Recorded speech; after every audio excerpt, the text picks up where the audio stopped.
అదేవిధంగా నిన్నమన్న సొంత రాష్ట్రంలో కానీ పక్క రాష్ట్రంలో కానీ నీటి వివాదాలకు సంబంధించి పదే పదే చర్చలు జరుగుతున్నాయి. నేను ఈ వేదిక మీద నుంచి ఈ రాష్ట్రంలో ఉండి పక్క రాష్ట్రంలో రాజకీయ పార్టీలలో ఉన్న ప్రజాప్రతినిధులకు ఒక సూచన చేయదలుచుకున్నా, ఒక విజ్ఞప్తి చేయదలుచుకున్నా. మీకు పంచాయతీలు కావాలన్నా నీళ్లు కావాలన్నా అని ఎవరైనా నన్ను అడిగితే తెలంగాణ రాష్ట్రానికి నీళ్లు కావాలని నేను కోరుకుంటా.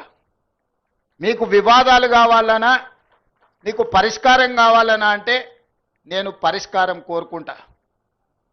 నీళ్ల వివాదం ముసుగులో రాజకీయ ప్రయోజనం పొందాలి అని మా ప్రభుత్వం మా పార్టీ భావించడం లేదు.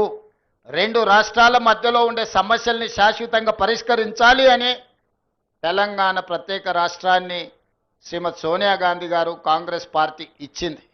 కాబట్టి నీళ్ల విషయంలో వివాదాలు, నీళ్ల విషయంలో రాజకీయ లబ్ధి కోసం ఆలోచన చేయొద్దు. రాజకీయాలకు అతీతంగా మనం ఈరోజు ఆలోచన చేసుకొని పరిష్కరించుకోవాలి. ఈ పరిష్కారాలకు చర్చలు ఒక్కటే పరిష్కారము.